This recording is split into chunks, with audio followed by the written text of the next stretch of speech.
Մեկնարկի միջոցառմանը քիչ անց մեկնարկելու է ծրագրի ներկայացումը, հիմա մենք զրուցում ենք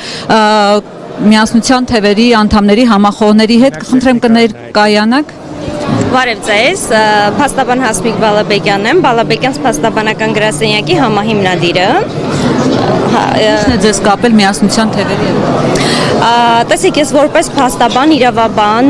շատ մասնագիտորեն եմ մոտենում յուրաքանչյուր հարցի եւ որոշման եւ մշտապես ուսումնասիրում եմ յուրաքանչյուր նախաձեռնության գաղափարախոսությունը եւ միասնության թևերի գաղափարախոսությունը իմ գնահատմամբ հենց այնպիսին է, որ միտված է ազգապաշտպան գործունեությանը եւ հասարակության շահերից է բխում։ Հետեւաբար ինձ համար նաեւ որպես փաստաբանի պաշտպանի շատ կարեւոր է լինել այնպիսի նախաձեռնության մասը, որը մտածում է հասարակության քաղաքացիների մասին, ինչպես նաև նախաձեռնության ղեկավարը լինելով մարդու իրավունքների նախկին պաշտպան, վստահություն է ներշնչում, որ վերջինիս ղեկավարած նախաձեռնությունը միանշանակ հաջողելու է եւ մեր երկիրը տանելու է իր նպատակին, այսինքն կորուստների վերականգնմանը։ Հաշվի առնելով այս իշխանությունների վերջին շրջանի հատկապես ռեպրեսիաները, տարբեր բանտերը ընդդիմադիրներով լցնելը, դուք մտավախություններ չունեք այս առումով ընտրություններին մասնակցելով։ Իհարկե ոչ, ես կարծում եմ, որ ես վստահ եմ իմ որոշման մեջ, ասեցի, ես մինչև որոշման կայացումը բնականաբար ուսումնասիրում եմ, ներկա իշխանությունների մասով գնահատականներ չեմ ուզում տալ, ես խոսեցի իմ որոշման մասին,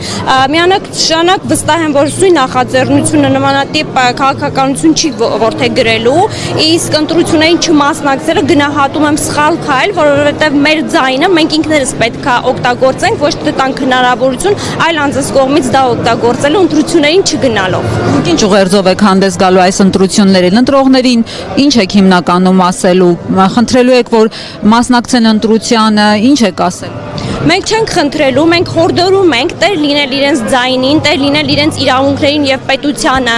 առաջնորդվել ներքին համոզմամբ եւ բնականաբար լինելով իրավագիտակից քաղաքացի, հետեւել թե նախաձեռնությունը ինչ է առաջարկում իրենց ու կայացնել ճիշտ որոշում։ Ինչու պիտի ուզենամ, որ Փաշինյանը իշխանության աթոռից գահանկեց լինի, որն է Փաշինյանի ամենամեծ սխալը ձեր կարծիքով, որը նրա համար պիտի դառնա ճակատագրական։ Տեսեք, յուրաքանչյուր քաղաքացի այդ հարցի պատասխանը ինքը պետք է որոշի, իսկ ես որպես մասնագետ կարող եմ խոսել մասնագիտական տեսանկյունից, եթե ես նայում եմ օրենսդրական փոփոխությունները, մեր երկրում վերջի տարիներին տեղի ունեցած օրենսդրական փոփոխությունները որևէ կերպ չեն բխել քաղաքացիների շահերից։ Միայն դա Փաշինյանի հիմնական տվեցի իրավական տեսանկյունից որպես փաստաբան, ՏԱՍ-ի ես կառավարության ղեկավար եմ, օրենսդիր